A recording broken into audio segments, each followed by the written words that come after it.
This the book of 2nd Exodus, chapter 9 and verse 1. He answered me then and said, Measure thou the time diligently in itself, and when thou seest part of the signs pass, which I have told thee before, then shalt thou well understand that it is the very same time wherein the highest will begin to visit the world which he made.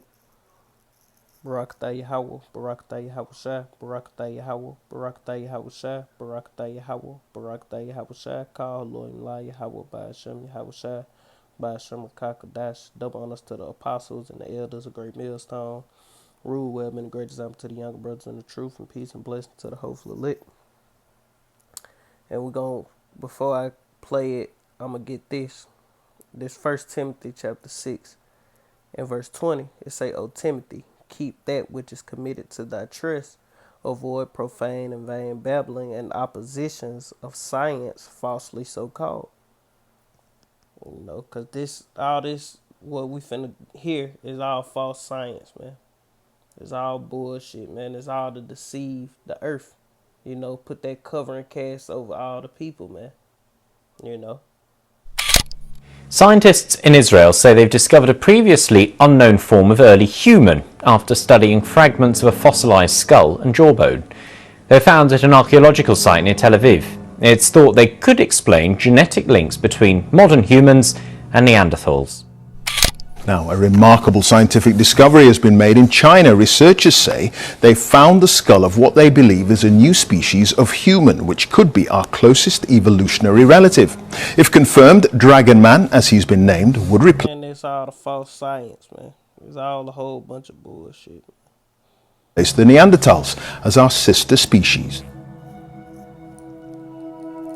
Meet the Dragon Man, a perfectly preserved skull found in the Black Dragon River province in northeastern China.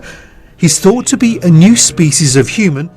After examining this replica made from resin, he believes that the Dragon Man is a hugely important discovery. I've been studying human evolution, for the last 50 years or so, and this for me is one of the most significant fossils that I have seen and studied in all of that time. A 3D scan shows a huge head, with a brain that was about the same size as ours, but other features such as a prominent brow ridge suggest something more primitive. I said, oh my gosh, you can't believe that, So, and it is so well preserved. You can see all the details. These earlier skulls, found in China, have baffled scientists until now. Isn't it amazing how something so small can be so significant? A skull fragment is analysed by scientists in Tel Aviv, but this is no ordinary skull fragment. Along with part of the jawbone, it was unearthed at Nesha Ramla, an archaeological site once used by a cement plant. It's believed that Neanderthals, the cousins of modern humans, died out around 40,000 years ago, but these fragments are from a species much older than that, and suggest the Neanderthal story may be a lot different. The earth ain't even 40,000. The earth and the universe ain't even that old, man. Ain't nothing that old. Ain't nothing 40,000 years old, man. Different to what we previously imagined. Now we can say that it's probably that they originate in the Levant, in our region, rather than in Europe, as many researchers thought until now. Nesha Ramla may have lived alongside and even mated with Homo sapiens for more than 100,000 years. These aren't just fragments of bone, they are pieces of an evolutionary jigsaw. Human beings have been wondering about unexplained lights in the night sky since the first Neanderthal cooked an ocelot over a campfire and looked up. The long-awaited Pentagon report on UFOs was released today, and it echoes the reporting from 60 Minutes that there are a lot of unexplained sightings. Officials say they have no explanation of the cases reported by military planes. And one of our U.S. senators believe this is long overdue, with so many pilots seeing in the sky things they just can't quite identify. The fact that this report was released. This Proverbs 15 and 3 it say, Behold, the eyes of the Lord are in every place, beholding the evil and the good. So the chariots are the eyes of the Lord, and they everywhere, man. You know, that's why it's so many sightings, and that's why it's so ramped up, because the Lord getting ready to come judge this earth. Beast, and this work continues, is a sign that the U.S. government is taking this seriously, though. Hallie, Peter? Courtney Cubey live for us there at the Pentagon. And Courtney's right. The idea that this has now been sort of mainstreamed into the political sphere, that we're talking about this, and this is real. This isn't ET, right? Like, this is actual stuff that matters to a lot of people. The pilot saw something. Right, there's video. Sure. We just still don't know what the heck it was. And it's interesting. It's a mixed bag. It's a long way of saying, and it's about 9 pages, of saying we don't know what these things are. Some of these aircraft, the report says, quote, appeared to remain stationary in winds aloft, move against the wind, maneuver abruptly, or move at considerable speed, all without discernible means of propulsion.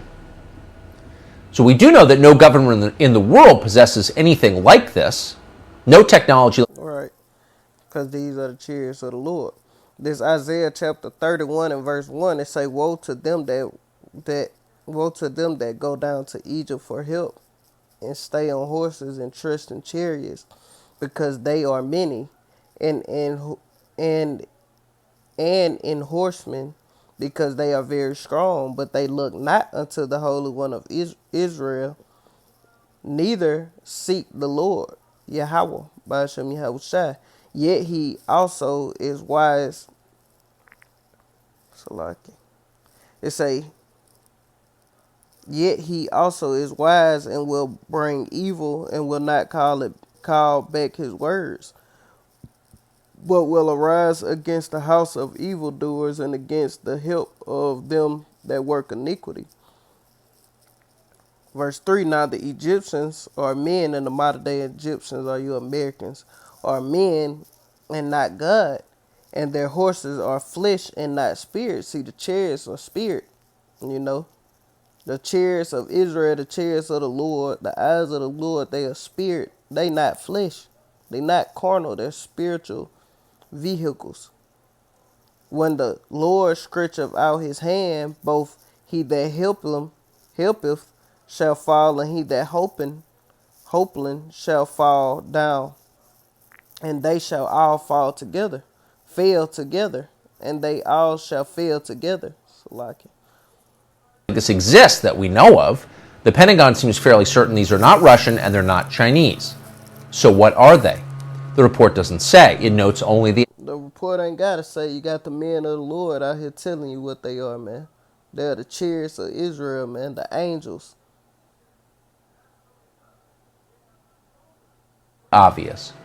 UFOs, quote, clearly pose a safety of flight issue and may pose a challenge to U.S. national security, end quote. And I think it's interesting, this report says they've really only looked at a select number of incidents. I mean, there have been many, many more encounters going back decades. So I think there needs to be a deeper dive into some of the backstory here. Okay, Nick, you've worked on these issues for a long time for the UK government. I mean, you go back on this. I've heard you say, look, everything that we're seeing here is the tip of the iceberg. This report doesn't give us much sense of the iceberg. Can you give us some sense of what we're not seeing here, but we ought to be thinking about?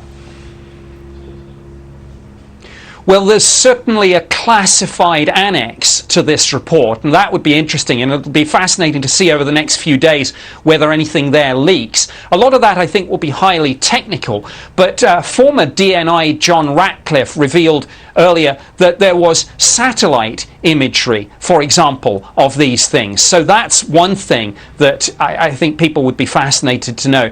But it's the speeds, the maneuvers, the acceleration of these objects that's absolutely staggering, and in many cases, you know, seems way beyond the cutting edge of anything we've got. UFO community folks probably disappointed that this doesn't talk about extraterrestrials and aliens, but you know, it's not been taken off the table, and clearly Congress will want more work on this, and it is described as a preliminary report, so there's more to come.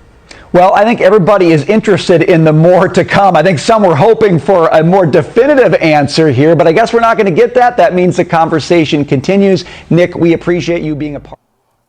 This is the book of Habakkuk. Because at the end of the day, this is how the Lord is going to return. This is how the Lord is going to return back with the clouds of heaven. You know, in the power and glory of his Father, man. You know, with the thousands of heaven, Salakia. This Habakkuk chapter 3 and verse 16. When I heard, my belly trembled, my lips quivered at the voice.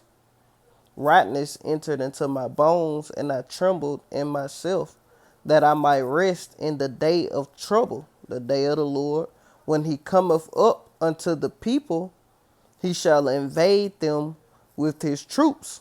Yeah, hey, because when the Lord come, he gonna invade this place with his troops, man. You know, the Lord ain't coming back to play. He coming back to, uh, he went forth conquering unto conquering, man. This Revelation chapter 7, chapter 1 and verse 7. Behold, he cometh with clouds, and every eye shall see him, and they also which pierced him, and all the kindreds of the earth shall wail because of him. Even so, Amen. You know, so the Lord getting ready to come back with these same UFO, UAPs, whatever they want to call them, the chariots of the Lord, and he gonna destroy this place, man, America, and he gonna take down the beast system, you know, and he gonna conquer into conquering. You know, when you go to war with somebody, everything that make it through, you know, that is not a casualty of war is gonna be a spoil of war, man. Going into slavery, hardcore bondage, man. This the book of Psalms chapter 68 and verse 17. The chariots of the Lord are 20,000, even thousands of angels, and the Lord is among them as in Sinai. And in the holy places. You know, so the chariots of the Lord are 20,000, even thousands of angels, and the Lord is among them as in Sinai. The chariots of our power.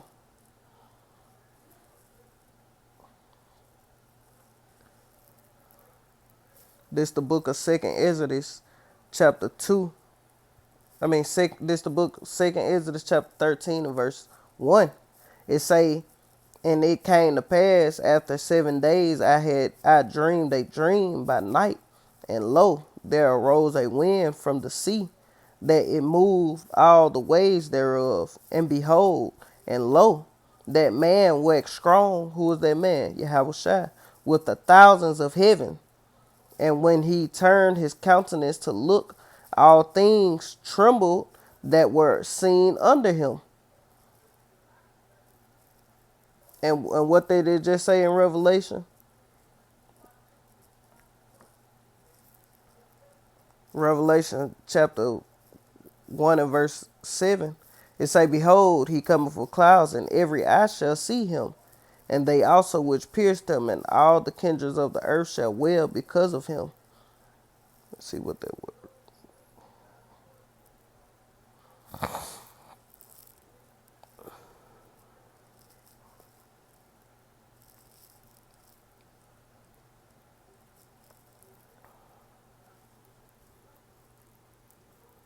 It say wail, a prolonged high-pitched cry of pain, grief, or anger.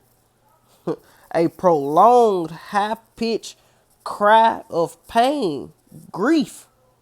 You know, it's gonna be prolonged. It's gonna be terrible, man. It say back on 2nd Ezra 13 and 3, it say, I beheld, and lo, that man waxed strong with the thousands of heaven, and when he turned his countenance to look, all the things trembled that were seen under him. And whensoever the voice went out of his mouth, all they burned that heard his voice, like as the earth filleth when it filleth the fire.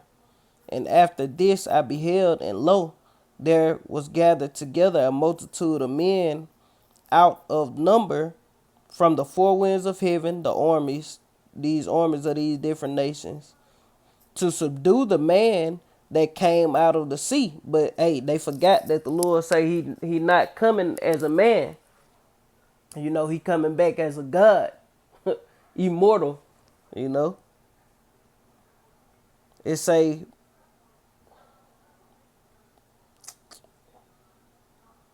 but I beheld, and lo, he had graven himself a great mountain, a large chariot, and flew upon it.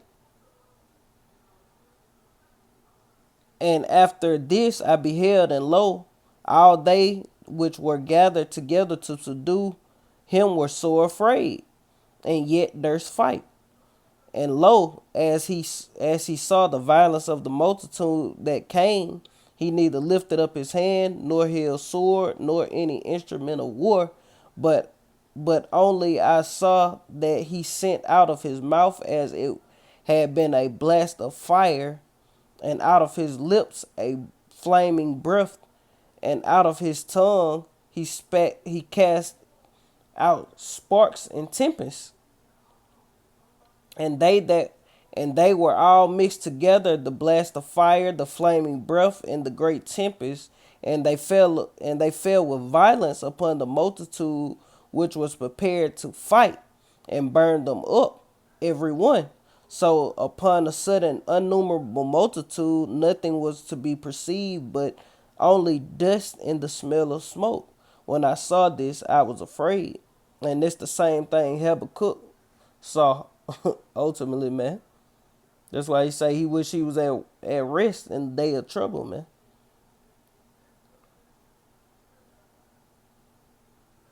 Oh, let me get the book of Isaiah.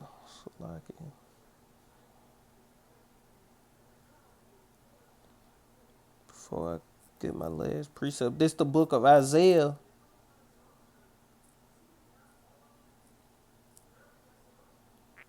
chapter 66 and verse 15. For behold, the Lord will come with fire, and with his chariots like a whirlwind, to render his anger with fury, and his rebukes with flames of fire. For by fire and by his sword will the Lord plead with all flesh, and the slain of the Lord shall be many. Yeah, the slain of Yahushua, when he return in the power and glory of his Father, is going to be many, man. You know, this the book of Luke, chapter 21 and verse 25. It say, and there shall be a sign in the sun, and in the moon, and in the stars, and upon the earth distress of nation with perplexity, the sea and waves roaring, men's heart failing them for fear, heart attacks, cardiac cardiac arrest, and looking after those things which are coming on the earth. Who was coming on the earth? The Lord. For the powers of heaven shall be shaken. Yeah, these elites, they gonna be terrified, man. They gonna shit themselves, man. And then shall they see the Son of Man, Yahushua, coming in the clouds with power and great glory. And when these things began to come to pass, then look up and lift up your head, for your redemption draweth nigh. And you know, that's pretty much the point, man. Lord willing, this edifying. I want to end it giving all honor and glory to Yahweh, by Hashem, Yahushua, by Hashem Rakakadash. Double honors to the apostles and the elders, a great millstone, rule well, been a great example to the younger brothers in the true peace and blessing to the whole elect. Shalom, Kom Yashala, and the Bible Bar. Shalom.